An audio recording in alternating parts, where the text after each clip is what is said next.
أيها المواطنون، أيتها المواطنات، صاحب الجلالة يخاطبكم.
الحمد لله والصلاة والسلام على مولانا رسول الله وآله وصحبه.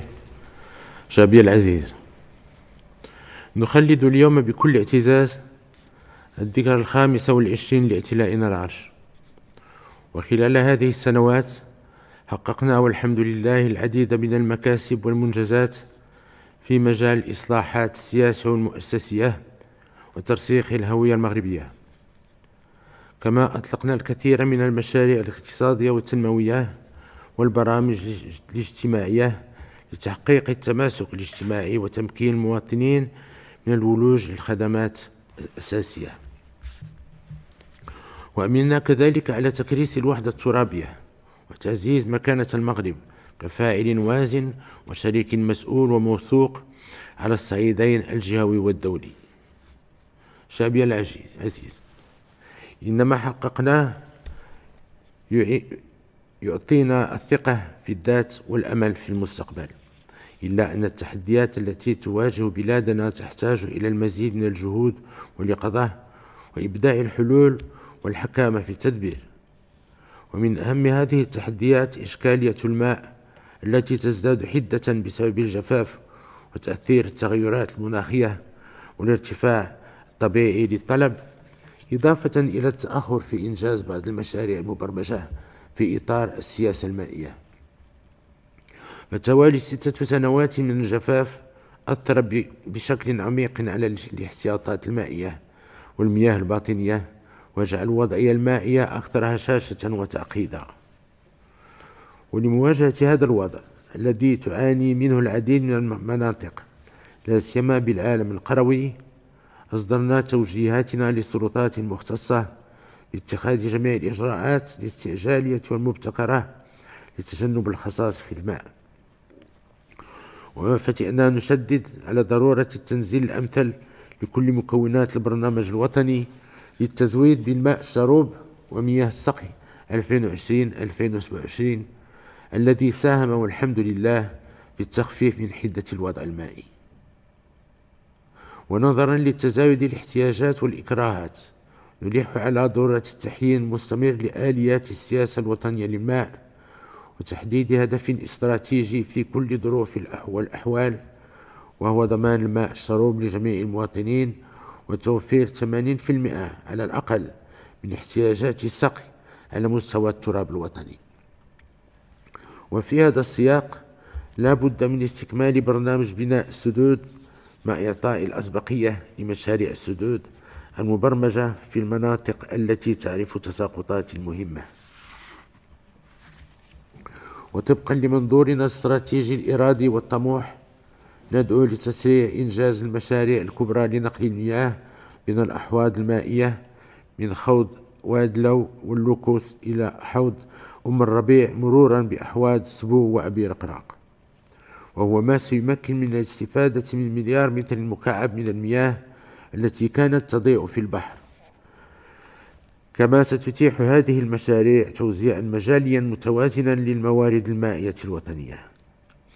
ويتعين كذلك تسريع إنجاز محطات تحلية مياه البحر حسب البرنامج المحدد لها، والذي سيستهدف تعبئة أكثر من 1.7 مليار متر مكعب سنويا، وهو ما سيمكن المغرب في أفق 2030 من تغطية أكثر من نصف حاجياته من الماء الصالح للشرب من هذه المحطات، إضافة إلى سقي مساحات فلاحية كبرى، بما يسهم في تعزيز الأمن الغذائي للبلاد، وذلك على غرار محطة الدار البيضاء لتحلية الماء التي ستكون أكبر مشروع من نوعه بإفريقيا، والثانية في العالم التي تعمل 100% بالطاقة النظيفة.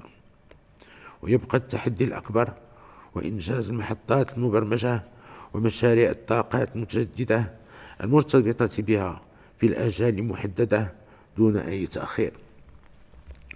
ولأن إنتاج الماء من محطات التحلية يستوجب تزويدها بالطاقة النظيفة، فإنه يتعين التعجيل بإنجاز مشروع الربط الكهربائي لنقل الطاقة المتجددة من الأقاليم الجنوبية إلى الوسط والشمال في أقرب الآجال.